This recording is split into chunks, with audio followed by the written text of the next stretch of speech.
general came back, he besieged it and then squashed it, crushed it, burned it, and took that temple apart stone by stone so there wasn't. You know, we serve a God that brings good out of bad.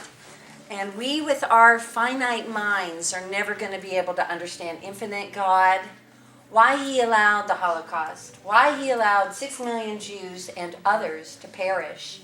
You know, why does God allow these things, the pogroms against the Jewish people?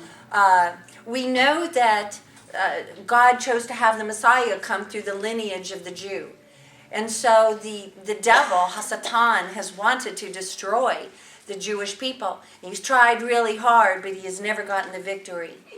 And one of the things that some replacement people tried to do is act as though the Holocaust never happened.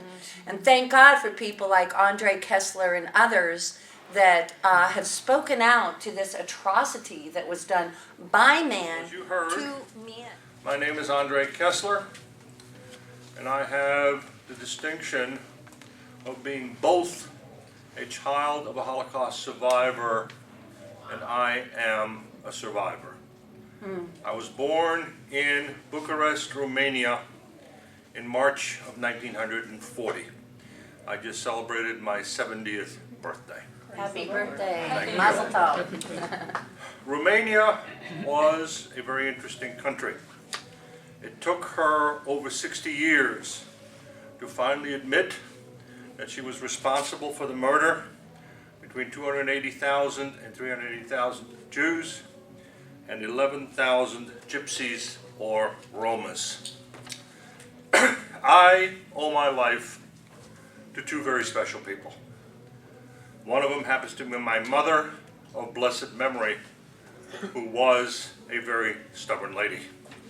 When the decree came out for the Jews of Romania to sew the yellow Star of David upon their clothing, she refused.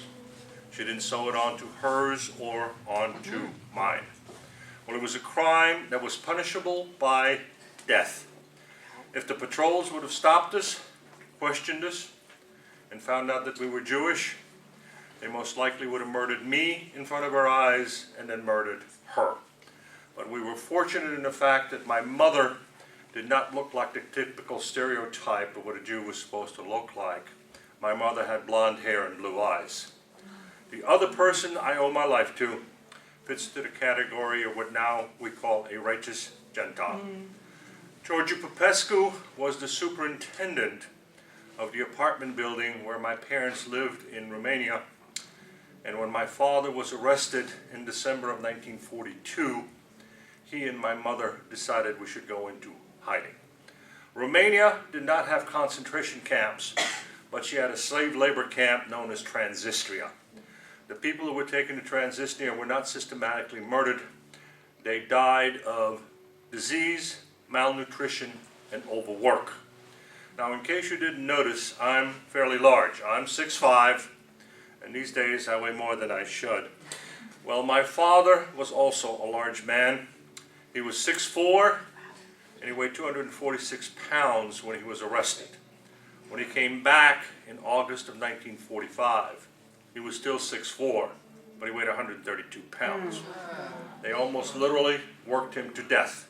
He dug ditches, shoveled snow, worked on bomb repairs, anything that the Romanians under Nazi supervision found for him to do, he did.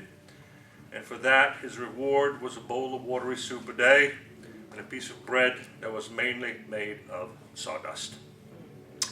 My mother and I went into hiding in our own apartment. The windows were darkened, blankets and sheets had been shoved under the door so no sound would come out, and that's where I spent the next 18 months of my life, was in that apartment. Food was a non-existent luxury. The staple food of Romania is a cornmeal-based concoction called mamalega, and that's what I ate when we could get it. I think I was 5 years old before I knew what a glass of milk was. My parents came from the section of Romania that prior to 1918 had been Austria-Hungary. During the First World War, the Romanians were on the side of the Allies, so at the 1919 Versailles Peace Treaty, they got a very large section of the former Austro-Hungarian Empire known as Transylvania. And that's where my grandparents, aunts, uncles, and lots of cousins lived. And when I tell you lots of cousins, my mother was one of 6 children. My father was one of 13. So I should have bunches of first cousins. Well, I don't. In 1944, when a man by the name of Adolf Eichmann came up with the final solution for the Hungarian Jews, my grandparents, aunts, uncles, and most of those cousins were rounded up, sealed into cattle cars, and shipped to the Auschwitz-Birkenau concentration camp in Poland. My grandfather never made it to Auschwitz. When he and my grandmother were arrested, they were put into separate cattle cars. He raised such a ruckus that the Hungarian guards opened the boxcar he was in, took him out, beat him to death, and threw his body in with my grandmother. I'm not going to go into a lot of detail with you about what happened on the way to these camps. Let me just tell you that out of the 80 to 100 people who were crammed inside one of these cattle cars, by the time they got there, most of them were dead. When you got to Auschwitz, the cattle car doors were open and the selection began. You were young, healthy, and able-bodied. You went into one direction, and that led to labor. When we think of Auschwitz-Birkenau, we associate it as being an extermination camp, which it was. But they also had uniform factories, knapsack factories, shoe factories. They even had a coal mine.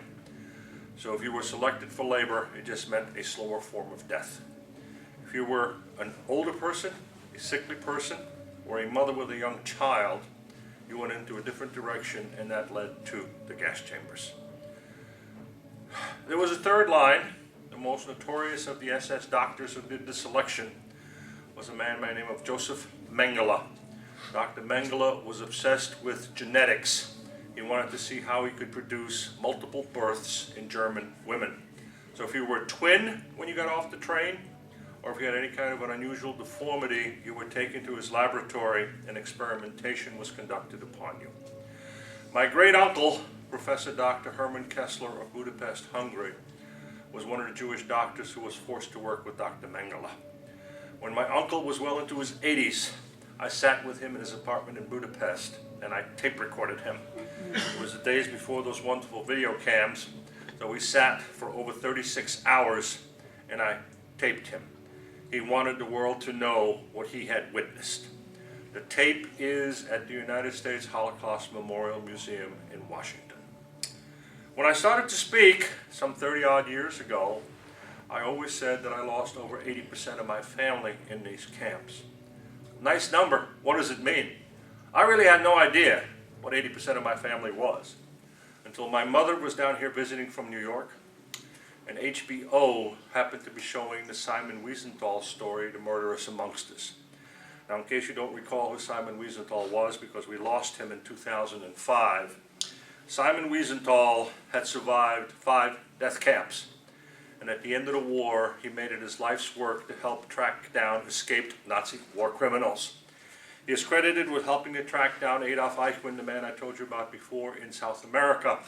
But he's also credited with helping to track down the Austrian policeman Karl Silberbauer, who was believed to have arrested Anne Frank and her sister Margot, and the 2 of them perished in the Bergen-Belsen concentration camp 2 weeks before the camp was liberated by the British. And in that movie, Mr. Wiesenthal's daughter asks him why they don't have a lot of family, why during holidays they don't have grandparents, aunts, and uncles. And he explains to her that they lost over 70 members of their family during the Holocaust. And I glance over at my mother, and she's no longer watching the movie. And I said, "Mama, what are you doing?" And she says, "I'm counting." I said, "What in heaven's name are you counting?" She said, "Well, he said 70. She said, "I can only remember 120. And that's when it came into clear proportion to me what 80% of my family was.